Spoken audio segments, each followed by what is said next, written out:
Puji Tuhan, shalom Bapak Saudara. Selamat sore, selamat datang di Betania Simo. Saudara semangat ada di rumah Tuhan, amin. Yang bersamaan dulu bagi berdiri dulu Bapak Saudara. Tengok samping kiri kanan lo. Wow. Puji nama Tuhan, kita memasuki minggu yang pertama di bulan Mei. Saya percaya Tuhan tetap mengasihi engkau. Dunia mulai bergelora, tapi perlindungan Tuhan tetap ada bagi kita yang setuju katakan amin. Sore hari ini kami menyanyikan kebaikan-Mu dalam hidup kami. You are awesome God. We thank you Lord.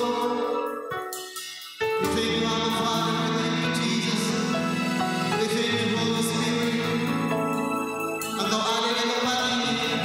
Sore hari ini kami menghampiri Engkau tidak dengan tangan kosong, tidak dengan tangan hamba. Kami membawa sebuah persembahan. Hati kami, nyanyian-nyanyian kami, isi persembahan bagi Engkau ya Tuhan kami.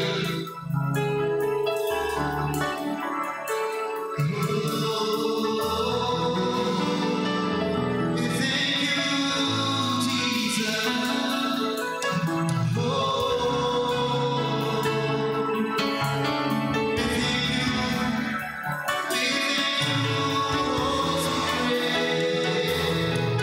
Jesus.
Dengan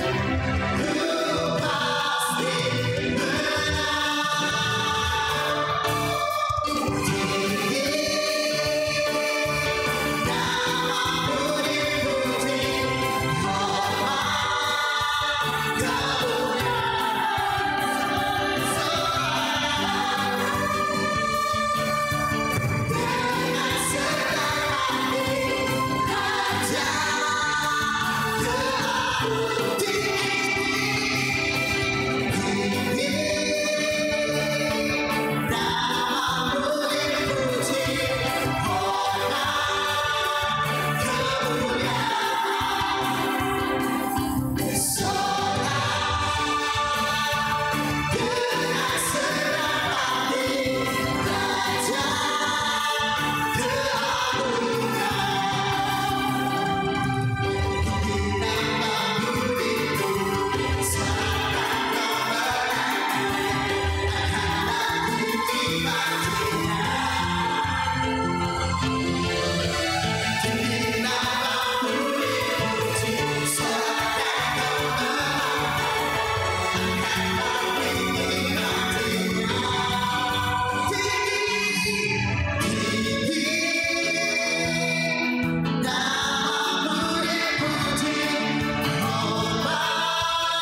Segala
Yeah.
Kami memutuskan terus akan menyembah Tuhan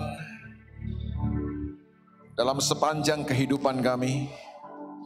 Bukan hanya dalam ruang-ruang kebaktian kami ini, tapi kami akan menyembah Tuhan dalam seluruh kehidupan kami. Karena sungguh Tuhan tidak akan pernah bisa tergantikan dalam kehidupan kami.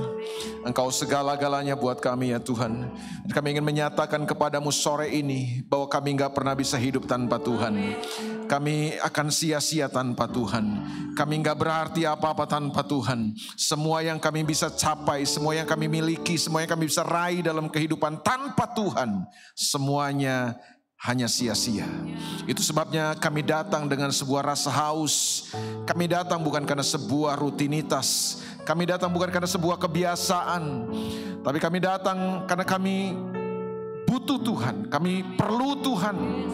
Kami mau mengalami Tuhan. Kami mau berjumpa dengan Tuhan. Kami mau membawa sesuatu kepada Tuhan. Kami mau mengalami Tuhan lagi dalam kehidupan kami. Itu sebabnya hamba berdoa supaya sore ini mari Tuhan wahyukan pribadi membuat kami semua lewat firman kebenaran yang sebentar kami akan terima. Biar Tuhan dinyatakan lagi buat kami. Sembuhkan yang sakit, kuatkan yang lemah, hiburkan yang susah, yang hampir menyerah kalah, hari ini dapat semangat dan kekuatan baru dari Tuhan untuk bangkit kembali dan jalan lagi bersama dengan Tuhan untuk lihat dan raih kemenangan-kemenangan dalam kehidupan kami.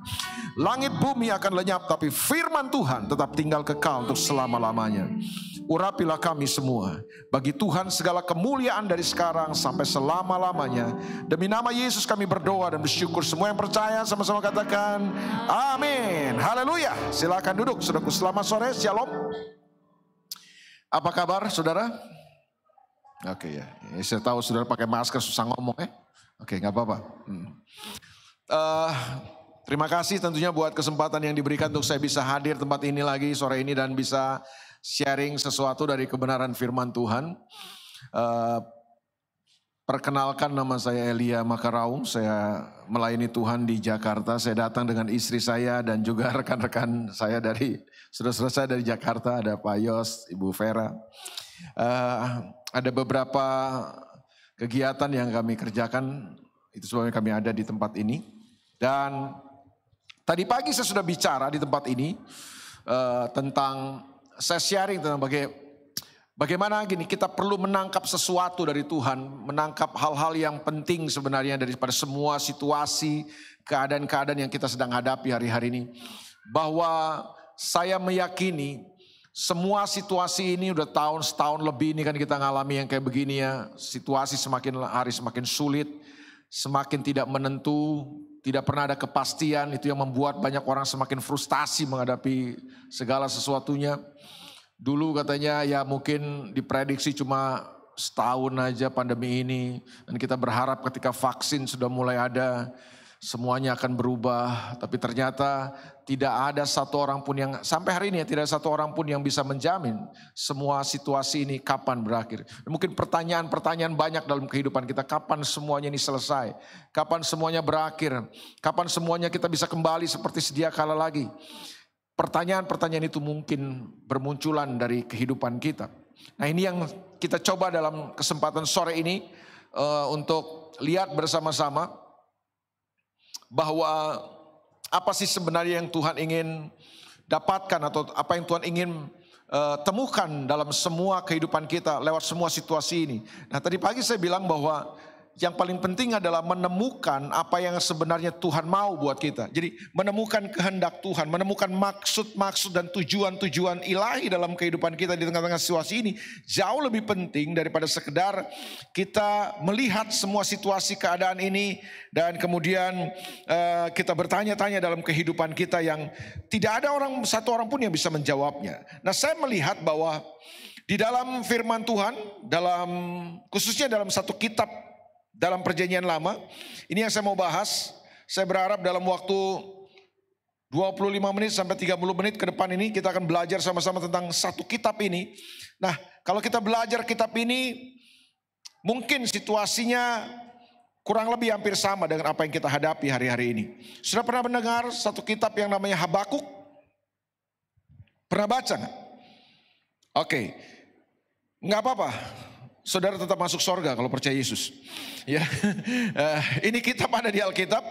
Nah, ini yang saya mau bahas dalam waktu 26 menit ini. Saya berharap saudara bisa nangkap apa sebenarnya pesan Tuhan buat kita lewat kitab Nabi Habakuk. Mari buka bersama-sama dengan saya kitab Nabi Habakuk. Kita akan membahas seluruh kitab ini. Dia cuma terdiri dari 3 pasal, ya. Habakuk itu terdiri dari 3 pasal. Pasal pertama, pasal kedua, dan pasal ketiga. Nah, coba kita pelan-pelan ya untuk telusuri kitab ini.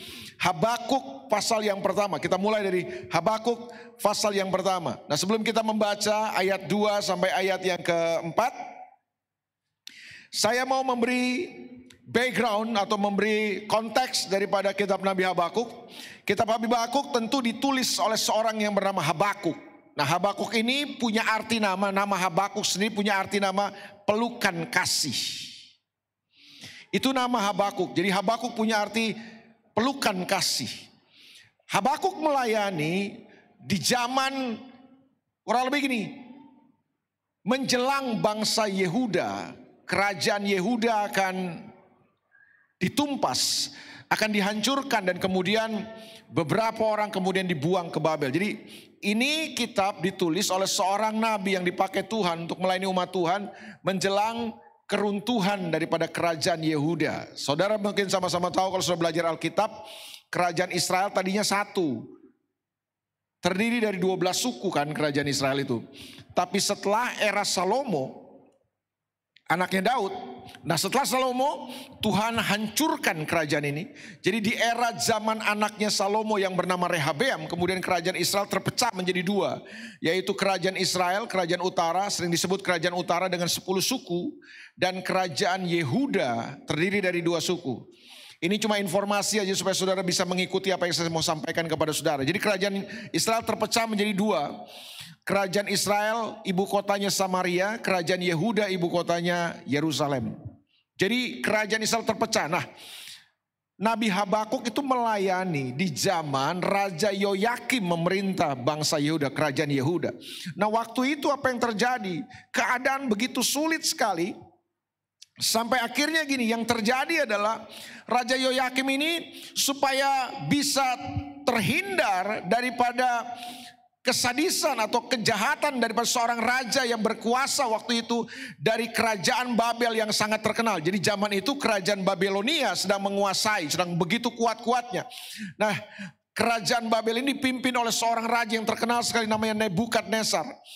Nah, untuk supaya dia bisa punya kekuatan, kemudian Raja Yoyakim bergaul atau meminta perlindungan daripada kerajaan Mesir. Nah, konsekuensinya adalah ketika dia membangun aliansi dengan kerajaan Mesir, tentu dia harus memberikan upeti kepada kerajaan Mesir atau raja atau penguasa Mesir. Nah, itu sebabnya dari mana dia memberikan upeti? Dia menekan rakyatnya, dia menindas rakyatnya. Nah, itu yang terjadi. Jadi kerajaan Israel atau bangsa Yehuda, umat Tuhan itu sedang mengalami sesuatu yang sangat sulit. Kenapa? Karena katanya keadilan muncul terbalik. Yang kaya tambah kaya, yang miskin tambah menderita. Nah, ini yang terjadi. Sebabnya, coba kita perhatikan ayat yang kedua dari Habakuk pasal yang pertama. Ayat yang kedua. Ini teriakan daripada Habakuk. Berapa lama lagi Tuhan aku berteriak tetapi tidak kau dengar. Aku berseru kepadamu penindasan tetapi tidak kau tolong. Mengapa engkau memperlihatkan kepadaku kejahatan sehingga aku memandang kelaliman? Ya, aniaya dan kekerasan ada di depan mataku. Perbantahan dan pertikaian terjadi. Itulah sebabnya hukum kehilangan kekuatannya dan tidak pernah muncul keadilan. Sebab orang fasik mengepung orang benar. Itulah sebabnya keadilan muncul terbalik. Kalau saudara perhatikan, pasal yang pertama ini sudah diawali dengan sebuah teriakan-teriakan, dengan sebuah pertanyaan-pertanyaan, dengan sebuah kebingungan-kebingungan daripada Habakuk. Dia berkata gini, Tuhan berapa lama lagi? Tuhan sampai kapan semua ini terjadi? Bukankah pertanyaan-pertanyaan ini seringkali juga menjadi pertanyaan daripada banyak kita hari ini? Bahwa kapan semuanya akan berakhir Tuhan? Keadaan ini tambah sulit, situasinya tambah sukar.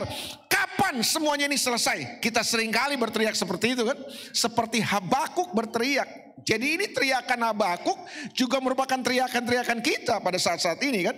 Jadi Habakuk melihat semua situasinya kok gak menentu. Keadaannya semakin sulit, bukan semakin bertambah baik. Dan dia bertanya gini, berapa lama lagi Tuhan? Saya gak tahu situasi saudara. Buat tadi pagi saya katakan gini, pandemi ini bukan hanya isu kesehatan. Pandemi ini telah memukul banyak sendi-sendi kehidupan yang lain. Ekonomi, politik, kehidupan sosial. Banyak sekali dampaknya begitu luar biasa. Dan saya meyakini bahwa gini, ada banyak orang yang sedang kebingungan hari-hari ini. Ada banyak orang yang sedang mungkin bertanya-tanya dalam kehidupannya sama seperti Habakuk. Dia bertanya, berapa lama lagi? Sampai kapan semua ini terjadi? Adakah saudara bertanya seperti itu hari ini? Sampai kapan semuanya ini kayak gini nih? Kok keadaannya gak tambah baik Pak? Itu ditanyakan sama Habakuk. Nah kalau saudara baca terus kitab Habakuk ini di pasal yang pertama. Habakuk tambah bingung Pak. Tambah bingung Habakuk. Bingungnya apa? Karena bingungnya Habakuk itu gini. Dia berdoa sama Tuhan, dia bertanya sama Tuhan, berapa lama lagi Tuhan? Keadaan semua kayak gini, hukum kehilangan kekuatannya. Yang salah bisa jadi benar, yang benar bisa jadi salah. Orang miskin semakin tertindas, yang menderita semakin menderita. Nah, berapa lama lagi? Nah, saat Habakuk sedang bertanya seperti kepada Tuhan, saudara tahu nggak Tuhan jawab Habakuk dengan apa?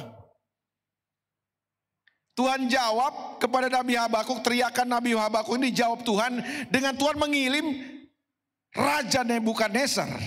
Jadi kerajaan Babel datang, hantam mereka, saudaraku, tindas mereka. Itu yang saya bilang tadi. Dan ujungnya kita sudah tahu, mereka akhirnya dibuang ke negeri Babel. Kita udah tahu, itu akhirnya kan. Jadi sebelum dibuang ke Babel, Raja Nebukadnezar datang porak-porandakan Yerusalem. Dia hancurkan Yehuda, semuanya ditumpas, dirampas.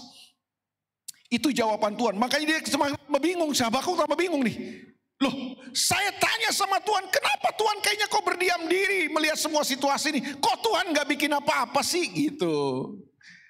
Tapi ternyata Tuhan jawabnya dengan apa? Tuhan kirim pasukan dari kerajaan Nebukadnezar, Raja Babel itu datang hantam mereka semua. Bukankah keadaannya tambah lebih parah? Yes. Nah ini yang saya mau kasih tahu sama saudara. Jangan-jangan hari ini ketika semua situasinya bertambah kelihatan lebih buruk, kita pikir gini, di mana Tuhan? Kemana Tuhan? Tuhan kayaknya gak bikin apa-apa. Nah itu kan sama kayak Habakuk kan. Ada orang yang bilang gini kan, ini Tuhan kemana sih? Masa sama corona aja kalah Tuhan? Kok kayaknya Tuhan gak bikin apa-apa, udah setahun lebih nih kita kayak gini. Kemana Tuhan? Saudara, udah banyak pendeta yang tengking coronain, dari yang paling sakti sampai yang paling kurang sakti Pak. Udah tengking ini corona. Apa kurang doa syafaat ibu gembala saudara? Semua gereja, bukannya ibu gembala saudara, udah doain semua gereja. Corona ini berakhir, corona berhenti. Kita tengking, kita tolak. Tetap ada corona. Bahkan kalau kita dengar, situasinya bukan tambah lebih baik. Di India katanya tiap hari itu orang mati berkelimpangan karena COVID ini. Tambah ngeri Pak. Terus saudara masih percaya Tuhan? Coba lihat wajah sebelah kanan, walaupun pakai masker bisa lihat dong wajah saudara ya. Masih percaya Tuhan gak kira-kira? Loh kok Tuhan gak bikin apa-apa sih? Apakah Tuhan kehilangan kesaktiannya? Kuasa Tuhan kemudian gak berdaya menghadapi semua ini? Saudara tenang aja lah. Kalau saudara galau, gelisah, dan merana, itu namanya gegana, gelisah, galau, dan merana. Kalau saudara galau, gelisah, dan merana, itu sama dengan Habakuk, percayalah, tenang aja ya. Jadi jangan merasa terintimidasi. Kalau saudara mulai ragu, bingung, dan lain sebagainya, Habakuk juga ngalami hal yang sama kok. Dia bingung sama Tuhan. Kok Tuhan model kayak gini sih? Di mana Tuhan? Kemana Tuhan? Kok Tuhan gak bikin apa-apa? Itu di pasal pertama. Karena Habakuk melihat situasinya kok bukan bertambah baik, malah bertambah lebih buruk. Nah, kita masuk di pasal yang kedua daripada Habakuk. Tuh kan, saudara cerdas di 25 menit belajar kitab Habakuk. Selesai kitab Habakuk. Saudara sekolah teologi 4 tahun gak kelar-kelar kitab Habakuk. Sudah belajar. Saudara di sini belajar 25 menit. Sudah tahu kitab Habakuk isinya apa. Di pasal yang kedua, ini jawaban Tuhan buat Habakuk. Waktu rangkaian pertanyaan, kegelisahan, kegalauan Habakuk, dia nyatakan kepada Tuhan, tambah bingung dia. Karena ternyata situasinya bukan bertambah lebih baik, malah bertambah lebih buruk. Pasal yang kedua, saya pikir ini merupakan titik balik dari kehidupan Habakuk atau kitab Habakuk ini. Di sini kunci daripada kitab Habakuk. Mari kita lihat pasal yang kedua. Dari kitab Habakuk, ayat yang pertama. Di tengah-tengah situasi yang semakin tidak menentu, semakin tidak pasti, semakin tidak lebih baik keadaannya, justru bertambah lebih sulit. Habakuk memutuskan gini, aku mau berdiri di tempat pengintaianku dan berdiri tegak di menara. Aku mau meninjau dan menantikan apa yang akan difirmankannya kepadaku dan apa yang akan dijawabnya atas pengaduanku. Jadi ini saya pikir letak titik atau kunci daripada kitab ini. Habakuk memutuskan kemudian untuk menantikan Tuhan. Dia kemudian naik ke atas menara dan dia menantikan jawaban Tuhan. Dia menantikan firman Tuhan. Saya pikir ini respon yang benar dari Habakuk. Lalu ayat yang kedua, perhatikan. Waktu dia menanti-nantikan Tuhan, Tuhan datang kepada Habakuk dan memberikan firman-Nya kepada Habakuk. Dia katakan gini, ayat yang kedua, lalu Tuhan menjawab aku demikian, tuliskanlah penglihatan itu dan ukirkanlah itu pada loh-loh supaya orang sambil lalu dapat membacanya. Sebab penglihatan itu masih menanti saatnya, tetapi ia bersegera menuju kesudahannya dengan tidak menipu. Apabila berlambat-lambat, nantikanlah itu, sebab itu sungguh-sungguh akan datang dan tidak akan bertangguh. Coba dulu bilang sama-sama saya, sungguh-sungguh. Belum semua. Bisa lebih keren lagi, saudaraku. Sungguh-sungguh. Berarti Tuhan ingin kasih tahu sama Habakuk, ini gak main-main, ini serius. Ini pasti Habakuk, ini sungguh-sungguh. Serius. Tuhan gak main-main dengan semua ini. Ayat yang keempat. Sesungguhnya orang yang membusungkan dada tidak lurus hatinya, tetapi orang yang benar. Saya ulang. Tetapi orang yang benar akan hidup oleh percayanya. Saya ulang kalimat terakhir dari ayat ini. Dan saya pikir ini kalimat penting yang Tuhan mau sampaikan kepada Habakuk. Tetapi orang yang benar itu akan hidup oleh percayanya. Kalimat ini telah dikutip beberapa kali dalam perjanjian baru. Kalau saudara pelajari perjanjian baru, saudara akan menemukan ada 2-3 kali kalimat ini ditulis. Baik oleh Rasul Paulus dalam surat Roma, dalam surat Ibrani, oleh penulis surat Ibrani. Dikutip Pak, sampai 2-3 kali. Berarti begini, ini kalimat penting banget Pak. Saya ulang sekali lagi. Jadi dari semua kegelisahan, kebingungan dan kegalauan yang dialami oleh Habakuk, dia datang sama Tuhan, dia teriak, dia ngadu sama Tuhan. Lalu kemudian dia putuskan untuk menantikan Tuhan, apa sih yang Tuhan mau firmankan? Ternyata gini, Tuhan datang kepada dia, sampaikan firman Tuhan. Dan firman Tuhan kepada Habakuk begini, Habakuk, kamu gak usah pusing dengan semua situasi ini. Percayalah, aku Tuhan yang serius, aku Tuhan yang gak main-main, aku Tuhan yang gak bercanda, semuanya pasti akan terjadi. Nah ini yang Tuhan bilang, kamu yang penting adalah kamu perlu hidup dengan percaya. Kamu harus hidup dengan iman. Itu yang paling penting. Nah bingungnya saya hari ini, iman sama hikmat dibenturin. Buat saya pelajari Alkitab, gak ada yang bertentangan. Saudara gak bisa pertentangan antara hikmat sama iman. Pandemi ini saudara sadar gak? Banyak orang mempertentangkan hikmat dan iman. Kalau yang gak pakai masker, kemana-mana gak pakai masker, anak tuan orang Kristen ya kan ditegur, Pak pakai masker dong Pak, jaga jarak. Ah ngoni tako, pakai iman dong. Terus yang kontra bilang gini, gak berhikmat nih, gitu kan. Ngerasain gak kayak gitu saudara? Dibenturkan kan antara iman dan hikmat kan. Jadi yang takut tidak beriman, yang sosok jago tidak berhikmat. Menurut saudara mana yang benar? Dua-duanya gak benar. Karena menurut saya iman dan hikmat tidak bisa dibenturkan. Terus saudara yang takut-takut di rumah terus berhikmat gitu. Belum tentulah. Terus saudara yang kesana kemari gak pakai masker terus beriman. Dia gak juga. Bisa jadi ngaco juga dia kan gitu. Jadi tolong saudaraku ya. Jangan dibenturkan antara hikmat dan iman.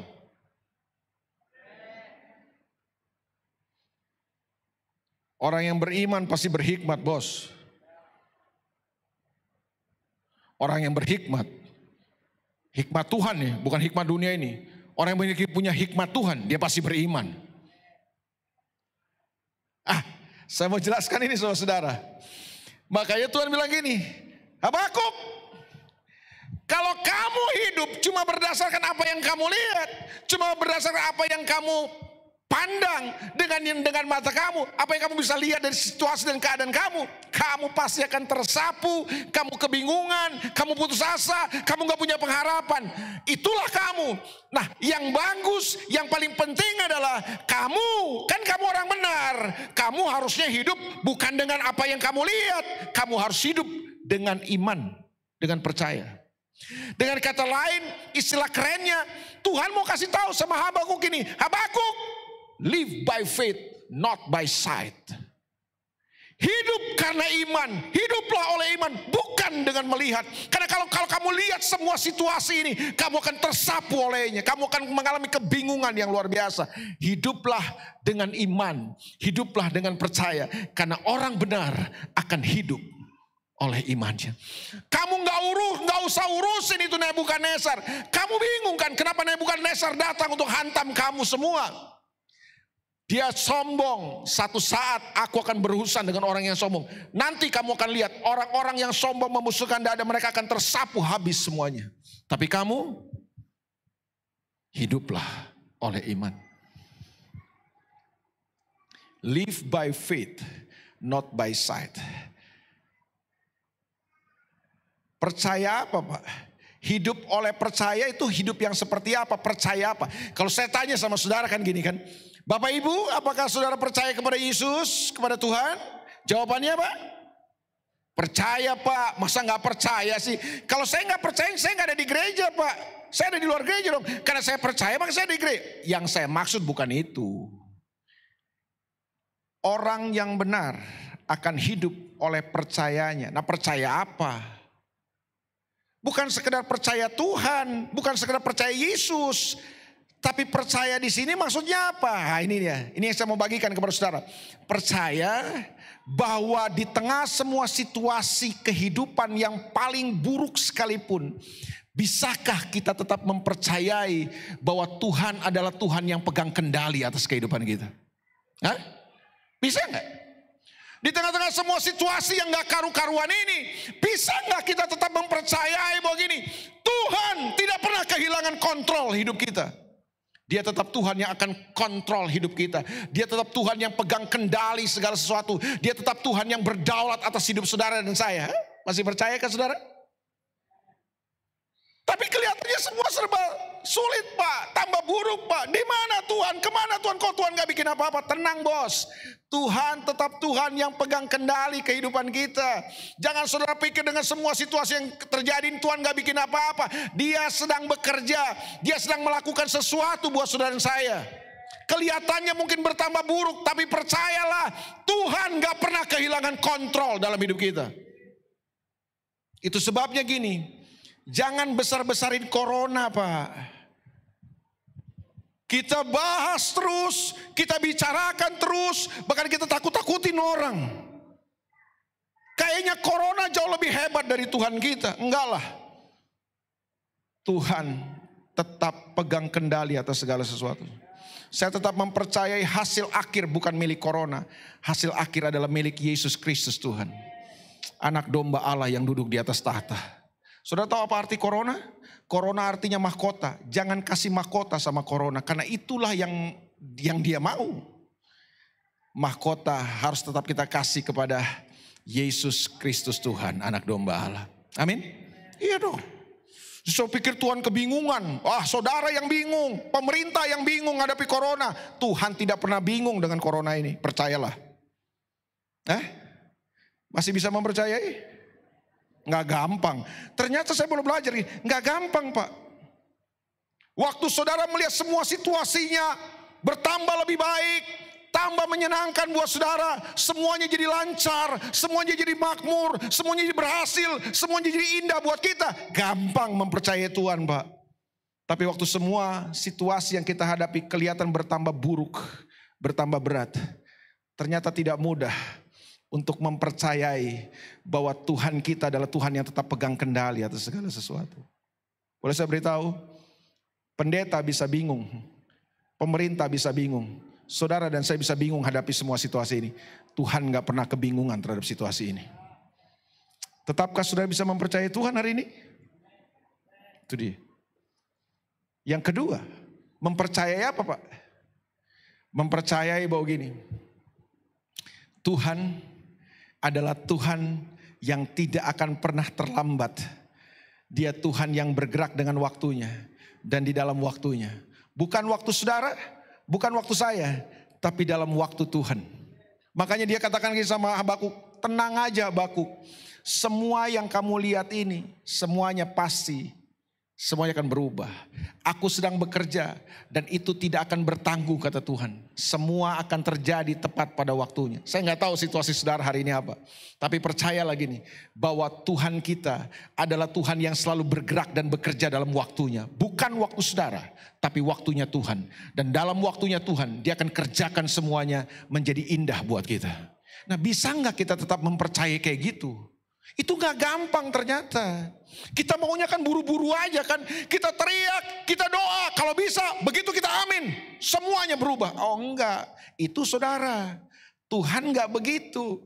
Maka itu saya bilang gini, banyak orang di tangking corona ini. Kan spirit tangkingnya apa? Supaya kita bisa nyaman lah, duduk-duduk lagi, ngopi-ngopi bareng lagi lah, kesana kemari, jalan-jalan lagi, traveling lagi. Kita maunya begitu, karena kita cuma pikir kesenangan kita kan.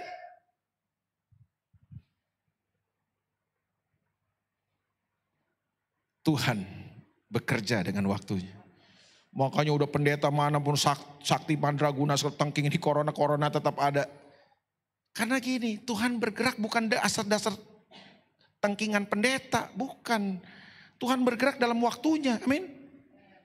Loh kalau Tuhan mau ini corona tetap ada 2 tahun mau apa kita? Atau misalnya Tuhan mau terus ada 10 tahun mau apa kita? Tetap bisa mempercayai Tuhan di balik semua situasi ini yang paling penting. Bahwa dia punya waktu yang terbaik buat kita. Dia punya waktu untuk dia mengerjakan caranya. Dengan kemampuannya, dengan caranya dan dalam waktunya. Itu penting ternyata, itu gak gampang Pak. Saudara bisa ada di gereja dan percaya Yesus. Tapi mempercayai bahwa Tuhan akan bergerak dengan waktunya itu gak gampang. Itu butuh iman tuh.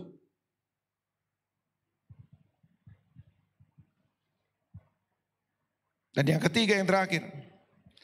Percaya apa Pak? Bukan hanya percaya Tuhan tetap pegang kontrol dan kendali atas segala sesuatunya. Ketika semua situasi lebih berat, lebih buruk. Mempercayai bahwa Tuhan bekerja, bergerak dalam waktunya. Tapi yang ketiga yang Tuhan mau kasih ajar kepada Habakuk ini. Habakuk, manusia bisa ingkar janji. Manusia bisa tidak tepati apa yang dia bicarakan, apa yang dia omongin.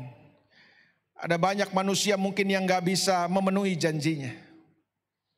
Tapi aku bukan manusia, aku Tuhan. Serius, aku Tuhan. Swear. Gak bercanda Habakuk. Aku Tuhan. Aku akan menggenapi apa yang aku firmankan. Saudara bisa mempercayai bahwa Tuhan akan menggenapi janji-janjinya buat kita? Iya dong. Dan mempercayai Tuhan bahwa Tuhan tetap akan menggenapi janjinya di tengah-tengah semua situasi yang rumit dan carut marut ini. Gak gampang Pak. Percayalah, Dia Tuhan yang akan menggenapi firman-Nya. Firman Tuhan berkata, aku akan menggoncang segala sesuatu. Supaya apa? Supaya tetap tinggal apa yang tidak tergoncangkan. Nah yang tidak tergoncangkan itu adalah kerajaan Allah. Percayalah, kalau Tuhan bilang aku akan menggoncang segala sesuatu, Dia pasti akan goncang segala sesuatu dan Tuhan pasti akan genapi. Makanya begini, mempercayai Tuhan bahwa setiap firman Tuhan itu pasti Dia akan genapi. Itu gak mudah nih. Saya berdoa buat jemaat ini supaya bertumbuh dalam iman. Masalah terbanyak dari orang Kristen masa kini, kita belajar iman tuh iman-iman yang mistik selama ini. Iman-iman yang diajarkan kepada kita cuma iman-iman yang gini loh, yang alat untuk memperoleh apa yang kita inginkan. Saya mau beritahu, iman bukan lampu Aladin yang saudara usap-usap semau saudara, lalu semua muncul semua apa yang saudara inginkan dari Tuhan. Saudara sedang memperalat Tuhan, itu namanya. Iman bukan kayak begitu. Iman bukan alat untuk saudara memaksa Tuhan untuk melakukan apa yang saudara inginkan, bukan. Iman adalah kekuatan dan keyakinan yang muncul dari dalam karena kita punya hubungan yang benar dengan Tuhan. Dan itu membuat kita mampu lakukan semua yang Tuhan inginkan buat kita. Ya ampun, kita cuma diajar-ajar iman yang model-model mistik kayak begitu. Imani dong punya rumah di Pondok Indah. Iman apa itu? Imani dong punya mobil Alphard. Oh itu iman lampu Aladin itu.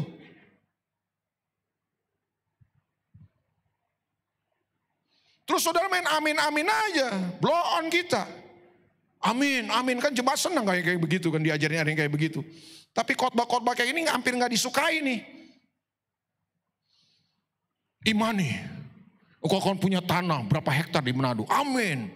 Kok amin?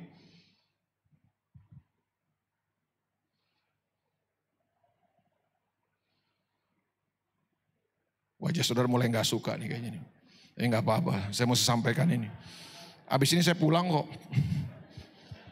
Amin. Iyalah. Sudah masa mau dibodoh-bodohin terus. Saya ulang ya. Saya ulang. Iman itu bukan lampu Aladin Pak. Yang saudara elus-elus. Semua yang saudara inginkan kita paksa Tuhan supaya saudara melakukannya buat saudara. Bukan. Iman itu adalah gini. Kekuatan dan keyakinan yang muncul dari dalam. Karena kita punya hubungan dan mengenal Tuhan dengan benar. Untuk itu kita mampu, kita dapat kekuatan. Untuk lakukan semua yang Tuhan inginkan, bukan apa yang kita inginkan bos. Kita main memperbudak Tuhan aja untuk melakukan semua yang kita inginkan. Tadi sih ngomong-ngomong sama G juga bilang, ya kita imani no kak, tanah iman. Kok imani gitu? Enggak lah. Bukan keinginan kita, keinginan Tuhan dong. Haleluya. Tuh Tuhan ajar Habakuk luar biasa. Sudah mau hidup dengan iman? Live by faith, not by sight. Amin. Agak gak enak beritanya hari ini? Gak apa-apa. Obat itu pahit, tapi menyembuhkan.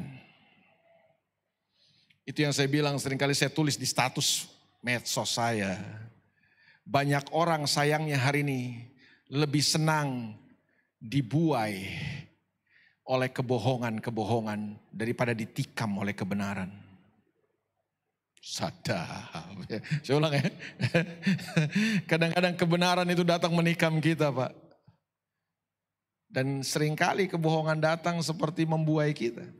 Tapi percayalah, seperti sebuah obat yang pahit rasanya. Tapi dia bisa menyembuhkan kehidupan kita. Kadang-kadang firman Tuhan datang kepada kita gak enak. Tapi saudara lihat ya, waktu Habakuk dapat firman Tuhan ini, keren banget. Tuhan bilang tulis Habakuk supaya kamu jangan lupa. Orang benar akan hidup oleh iman, oleh percayanya. Percaya apa Pak? Ada 3 yang saya bagikan tadi. Percaya apa? Ya Allah, baru 3 menit yang lalu saya sampaikan ini kepada saudara. Tetap mempercayai bahwa Tuhan pegang kendali. Tuhan gak kehilangan kontrol atas semua situasi ini. Tuhan tetap berdaulat atas hidup kita. Jangan ikutin saya, Pak. Saya tetap meyakini saya gak akan mati karena corona kalau Tuhan gak kendaki saya mati karena corona. Kalau Tuhan kendaki saya mati sama corona, saya mati sama corona. Biar saya udah pakai masker 4 lapis Kalau Tuhan mau kita mati dengan corona, ya mati juga sama corona. Kalau Tuhan gak mau kita mati dengan corona, ya gak akan mati dengan corona kita. Saya bukan berarti abai, terus sosokan, ini hoax semua, ini corona. Gak begitu saya, itu konyol, itu bukan beriman itu. Saya tetap pakai masker, nih saya bawa hand sanitizer, saya semprot dulu tadi mimbar. Bukan saya ketakutan, bukan juga saya gak percaya semua, enggak. Suruh jalani protokol, ya saya jalani dong protokolnya dong, kesehatan gak apa-apa. Tapi saya tetap meyakini gini, hidup saya itu ada di dalam tangan Tuhan. Saudara sehat-sehat bisa mati, kalau mau mati aja, Pak. Pernah lihat gak orang sehat-sehat mati? Gak perlu corona untuk mati. Lumayan, amin 1 orang gak apa-apa.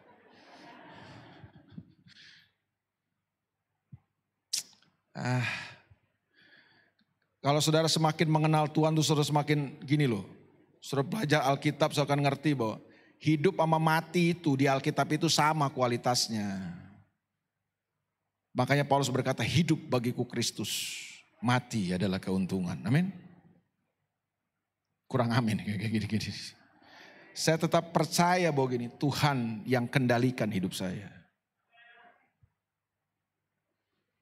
Corona gak akan bisa membuat saya mati kalau Tuhan gak mau saya mati karena corona. Tapi kalau Tuhan berkehendak saya mati dengan corona, ya mau saya jaga kayak apa juga kena, tetap kena lah, Pak. Ini teman-teman saya yang jaga-jaga kebersihan malah kena, Pak. Bukan saya bilang gini, oh kalau begitu nggak usah jaga kesehatan kebersihan. Oh nggak begitu, saya nggak ngomong begitu. Saya cuma ngomong begini, bahwa tetapkah saudara bisa mempercayai Tuhan kendalikan semuanya ini gitu loh. Bahwa Tuhan gak kehilangan kontrol atas hidup kita gitu loh. Yang kedua, saudara tetap bisa mempercayai enggak bahwa Tuhan punya waktu yang tepat, yang terbaik buat dia. Bukan waktu saudara dan saya, tapi waktunya Tuhan. Dia pasti akan bekerja dan bergerak. Dan yang ketiga, saudara bisa enggak tetap mempercayai bahwa gini, Tuhan adalah Tuhan yang akan menggenapi firman-Nya buat kita. Pasal 3 Habakuk terakhir, penutup. Ya. Pasal yang ketiga, saudara belajar Habakuk 25 menit, 30 menit luar biasa nih saudara. Cerdas sekali jemaat ini. Pertanyaan saya gini, situasinya berubah? Belum. Keadaannya belum banyak berubah, bahkan tambah sulit buat Habakuk. Tapi keren, bukan situasinya yang berubah, tapi yang di dalam Habakuk yang berubah. Makanya ayat 16 dari pasal 3 dia bilang gini, ditutup kitab Habakuk itu dengan sebuah nyanyian yang luar biasa dari Habakuk. Jadi diawali kitab ini dengan tangisan, dengan teriakan, dengan kebingungan, dengan kesedihan. Kelihatan tidak punya pengharapan, tapi Habakuk diakhiri dengan sebuah nyanyian kemenangan. Nyanyian sorak-sorai, nyanyian iman, nyanyian orang yang telah mengalami sesuatu dari Tuhan. Ayat yang ayat yang ke-17 dia bilang begini, sekalipun pohon ara tidak berbuah, tidak berbunga. Sekalipun pohon ara tidak berbunga. Pohon ara itu apa sih? Kalau sudah ke Israel, sudah akan ketemu pohon ara banyak sekali, di pinggir jalan juga banyak. Jadi pohon ara ini sesuatu yang biasa sudah temukan. Mungkin hari ini situasinya belum berubah. Semua yang biasa kita lakukan mungkin belum bisa kita lakukan lagi. Pohon ara tidak berbunga, kata pohon anggur tidak berbuah. Pohon anggur ini bicara tentang sumber-sumber penghasilan mereka. Tidak ada. Mungkin terpukul semuanya kita ini. Hasil pohon zaitun mengecewakan. Hasil-hasilnya mungkin mengecewakan buat kita. Sekalipun ladang-ladang tidak menghasilkan bahan makanan, kambing domba terhalau dari kurungan, tidak ada lembu sapi dalam kandang, tabungan yang kita tabung mungkin mulai menyusut karena situasi semakin tidak menentu ini. Situasinya mungkin belum berubah dan tidak berubah. Habakuk tetap hadapi situasi yang sulit. Tapi keren dong. Ayat berikutnya dia bilang begini. Namun aku akan bersorak-sorak di dalam Tuhan, beria-ria di dalam Allah yang menyelamatkan aku. Terus katanya apa?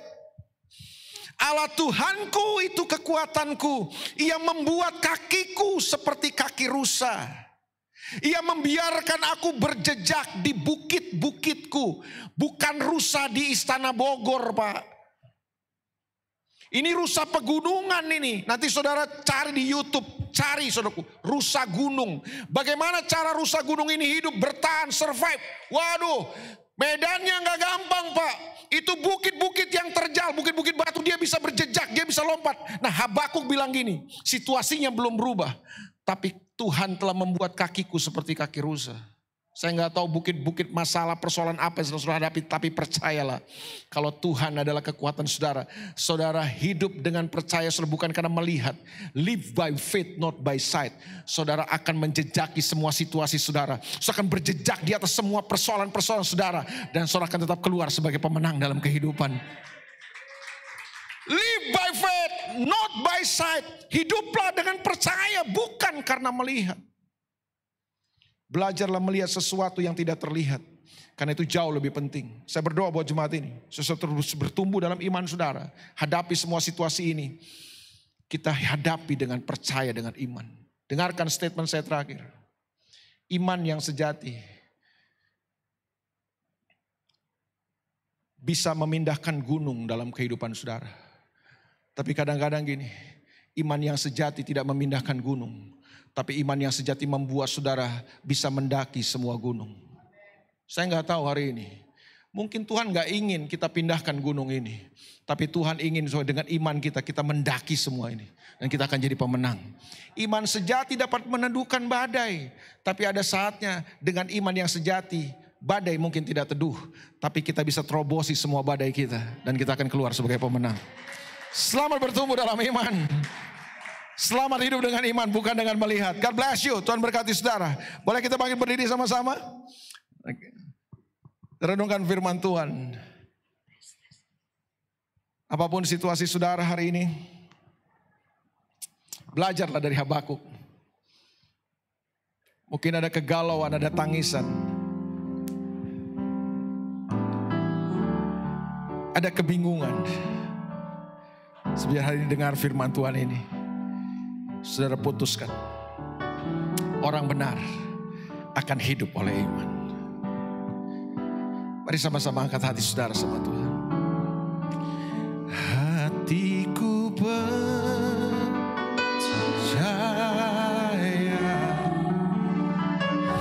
hatiku percaya. Katakan, hatiku percaya. Cahaya selalu ku percaya. Mari sekali lagi sama-sama kata, hatiku percaya.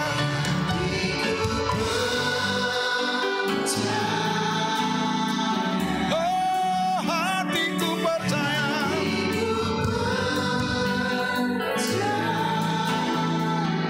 Ku mau terus percaya.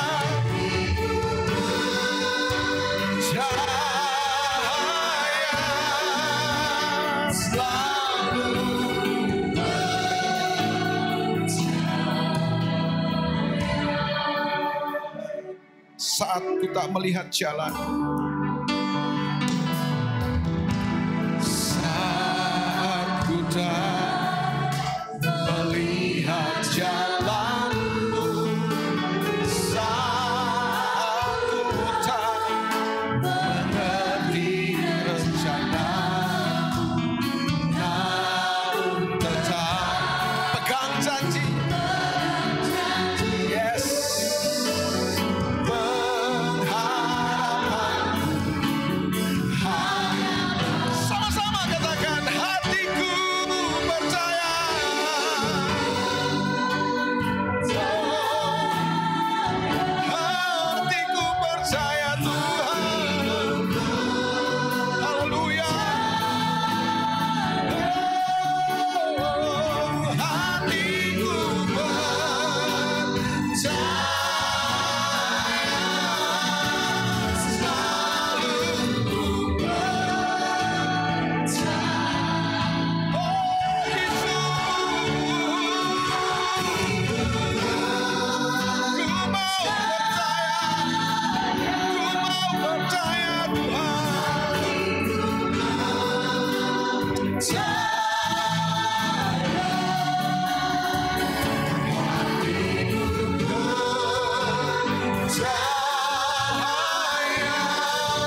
Saya mau saudara saja sama-sama katakan. Hatiku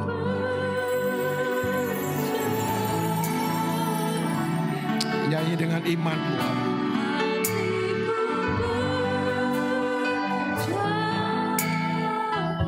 Makasih Tuhan.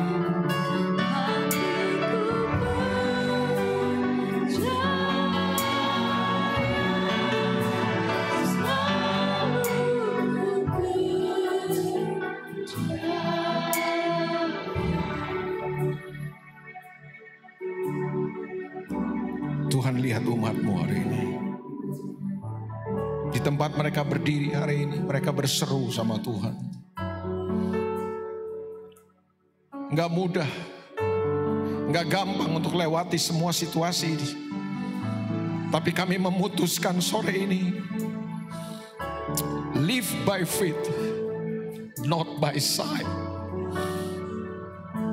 Kami mau tetap mempercayai Tuhan, bahwa Engkau Tuhan yang tetap pegang kendali hidup kami. Engkau Tuhan yang tidak kehilangan kontrol atas semua ini Tuhan. Ketika segala sesuatunya mungkin kelihatannya bertambah sulit, semakin tidak menentu, kami mau tetap mempercayai bahwa Engkau Tuhan yang berdaulat atas hidup kami. Engkau Tuhan yang gak pernah tinggalin dan biarkan kami. Tuhan kuatkan umat-Mu hari ini. Tuhan, kami mau tetap mempercayai bahwa Engkau Tuhan yang bergerak, bekerja dan bertindak dalam waktu-Mu. Ampuni kami, mungkin kami selama ini mau terburu-buru Tuhan. Tapi hari ini kami mau mempercayai bahwa Engkau punya waktu yang terbaik buat kami. Kami mau tetap mempercayai bahwa Engkau Tuhan yang pasti akan menggenapi janji-Mu. Engkau bukan manusia yang pandai berdusta. Engkau bukan manusia yang suka mengingkari janji-Mu. Engkau Tuhan yang selalu menggenapi janji-Mu. Janji-Mu adalah Kau tidak akan pernah membiarkan kami. Kau tidak akan pernah meninggalkan kami. Rancangan-Mu buat kami adalah rancangan damai sejahtera, hari depan yang penuh dengan harapan. Janji-Mu buat kami adalah kami jadi pemenang, bahkan lebih daripada pemenang. Kuatkan umat-Mu hari ini.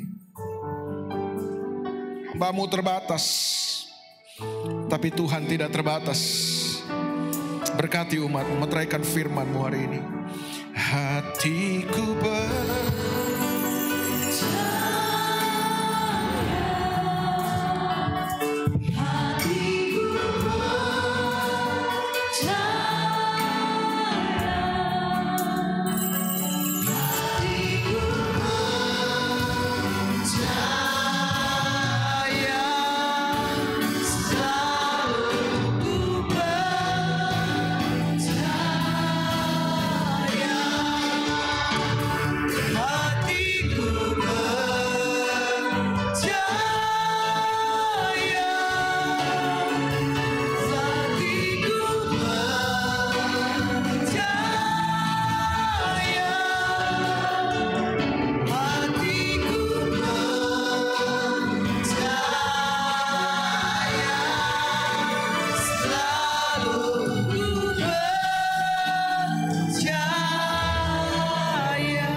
Jemaat Tuhan, saat ini kita akan masuk dalam perjamuan asa yang kudus. Biar kita percaya bahwa roti dan air anggur ini adalah benar-benar minuman, benar-benar makanan dan minuman, benar-benar tubuh dan darah Kristus yang akan menyegarkan, menguatkan, memulihkan, menyembuhkan setiap kita.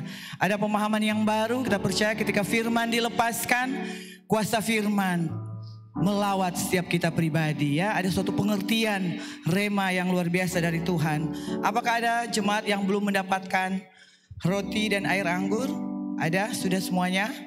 Mari kita angkat roti dan air anggur ini, kita berdoa. Terima kasih ya Bapa. Kau hadir di tengah-tengah kami. Kau berfirman Tuhan, dan Kau menyembuhkan setiap kami. Kau berfirman dan Kau melawat kami, membangkitkan sesuatu yang baru dalam setiap kami. Iman kami terus bertumbuh di dalam pengenalan yang benar dengan Engkau. Kau ada bagi kami sore malam hari ini Tuhan. Diberkatilah roti dan air anggur ini demi nama Bapa, Putra dan Roh Kudus. Demi nama Tuhan Yesus Kristus, mengalir pengurapan yang baru. Ada suatu perjanjian yang baru dimeteraikan, diteguhkan, disempurnakan dalam setiap kami. Pada saat ini kami bersyukur untuk bulan yang diberkati, bulan Mei Tuhan. Kemenangan gilang gemilang menjadi bagian umat-Mu. Kami terus bertumbuh lebih lagi, masuk di dalam panggilan rencana Allah yang luar biasa atas setiap kami. Sehingga kami mengerti rancangan dan tujuan-Mu atas setiap kami. Terima kasih ya Aba ya Bapa. Kau Allah yang melayani kami, masing-masing kami dengan seluruh kebutuhan kami untuk kepentingan kerajaan Allah. Kami bersyukur di dalam nama Tuhan Yesus Kristus. Mari kita angkat roti di tangan kanan kita.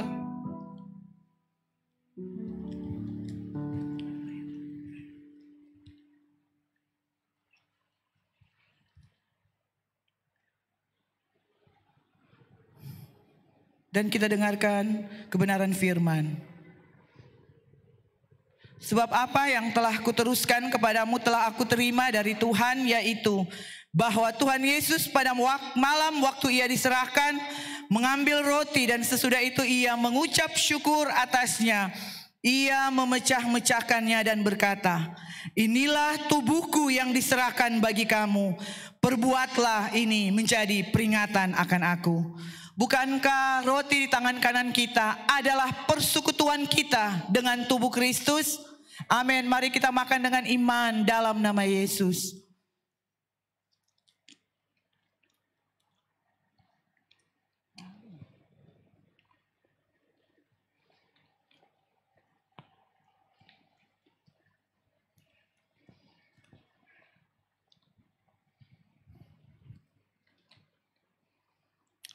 Haleluya. Terima kasih Bapa yang baik. Demikian juga ia mengambil cawan sesudah makan lalu berkata, cawan ini adalah perjanjian baru yang dimeteraikan oleh darahku. Perbuatlah ini setiap kali kamu meminumnya menjadi peringatan akan aku. Sebab setiap kali kamu makan roti ini dan minum cawan ini, kamu memberitakan kematian Tuhan sampai ia datang. Bukankah cawan pengucapan syukur ini adalah persekutuan kita dengan darah Kristus? Mari kita makan dengan iman di dalam nama Yesus. Haleluya.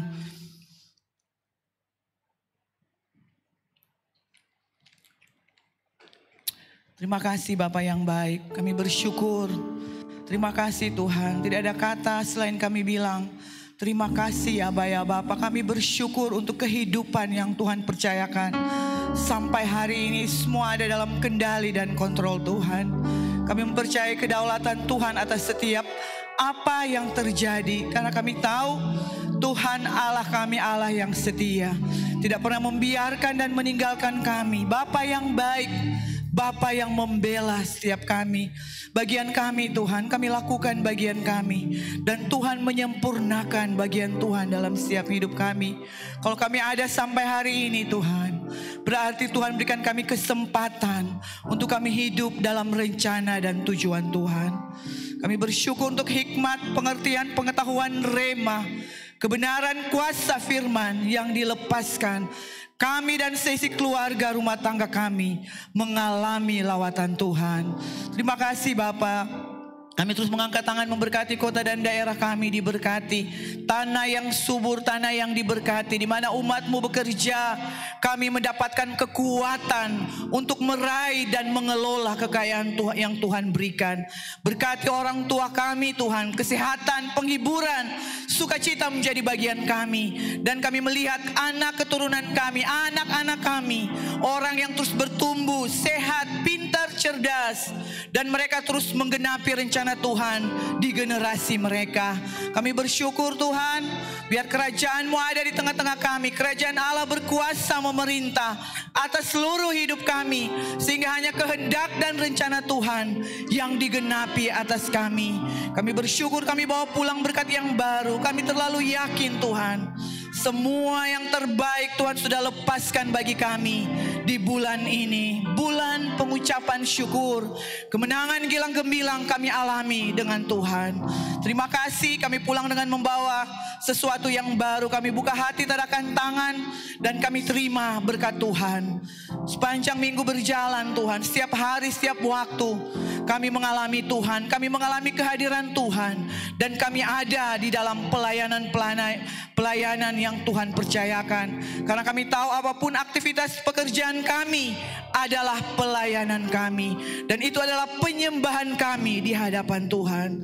Kami bersyukur Tuhan. Mari umat Tuhan buka hati, tadakan tangan, dan terimalah berkat Tuhan. Tuhan memberkati engkau dan melindungi engkau. Tuhan menyinari engkau dengan wajah-Nya dan memberikan engkau kasih karunia. Tuhan menghadapkan wajah-Nya kepadamu dan memberikan engkau damai sejahtera. Mulai sore malam hari ini sampai kekal selama-lamanya. Kita umat yang berbahagia, orang-orang yang sudah diberkati Tuhan, orang-orang yang menang bahkan lebih dari pemenang. Kita terima berkat ini demi nama Bapa, Putra, dan Roh Kudus, demi nama Tuhan Yesus Kristus. Haleluya. Amin.